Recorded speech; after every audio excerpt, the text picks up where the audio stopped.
안녕하세요. 레온TV의 류 대표입니다. 베트남의 모든 것을 알려드리도록 하겠습니다.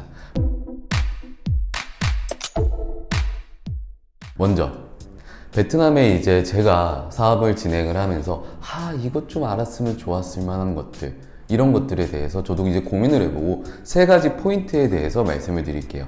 오늘은 약간 좀 세부적인 팁이 될 수도 있습니다. 먼저 첫 번째, 베트남에서 사업을 하기 전에 여러분들께서 가장 먼저 하실 일이죠. 시장조사.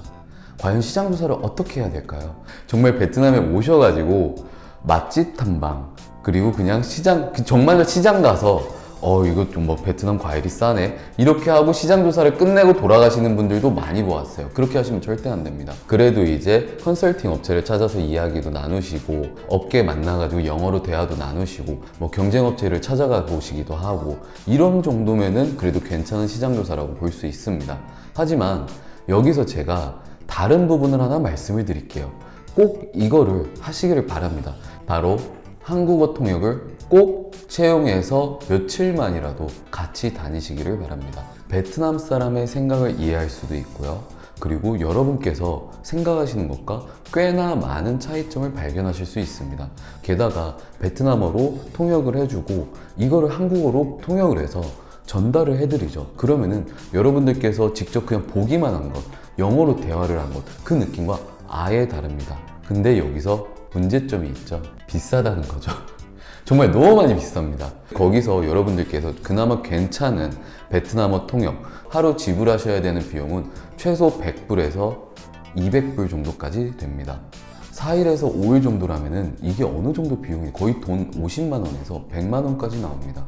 그런데도 저는 여러분들께서 거기에 가셨을 때 꼭 베트남인 한국어 통역을 사용하셔서 좀 더 깊이 있게 조사를 하시길 바래요. 예를 들어서 좀 친해지면은 부탁을 할 수도 있어요. 여러분들께서 구글로 한국어로 검색을 한다? 제대로 나오지 않습니다. 베트남인이 베트남어로 검색을 하죠. 아예 검색의 차원이 달라요. 여러분들께서 보시는 시야가 달라집니다. 이런 부분들 꼭 명심하시고, 한국에서 베트남으로 시장조사를 갈 때는 베트남인 한국어 통역을 비싸지만 꼭 준비하셔서 같이 일하시기를 단 며칠만이라도 바랍니다.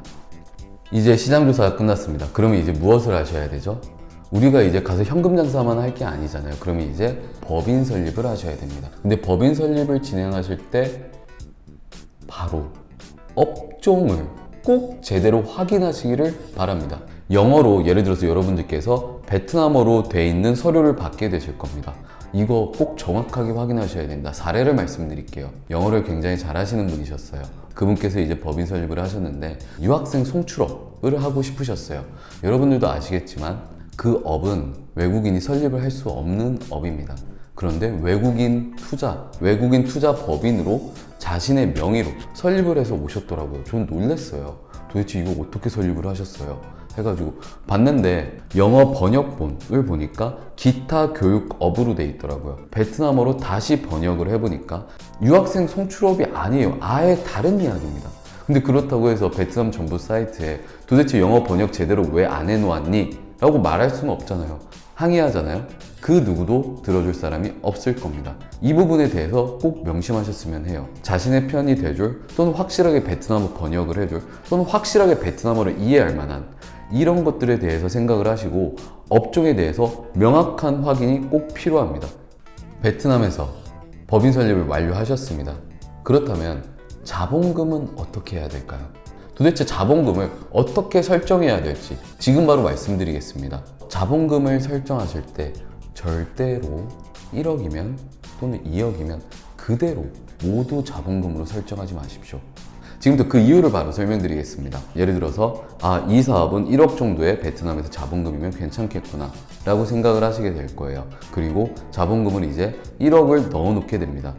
그렇게 하시면 절대 안 됩니다. 베트남이라는 특성을 조금 이해를 하셔야 됩니다. 베트남은 아직까지 지하 경제가 굉장히 큰 편입니다. 진짜로 나쁜 게 아니라 베트남에서는 여러분들께서 일종의 통행료 그런 돈을 쓰셔야 될 상황이 꼭 최소한 몇 번은 오시게 될 겁니다.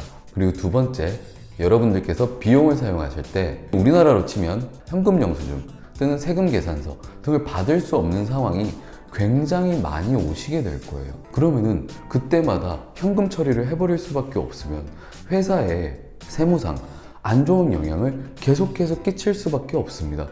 이 부분 때문에 법인 설립을 다시 하는 분도 보았고요. 이 부분 때문에 그러니까 세무공무원이 조사를 나와가지고 세금 폭탄, 도대체 현금 출처가 현금을 어디다 사용했는지 이런 부분들 너무나 많이 보았습니다. 제발 20-30%는 자본금에서 현금으로 빼놓는 거 꼭 기억하시길 바랍니다.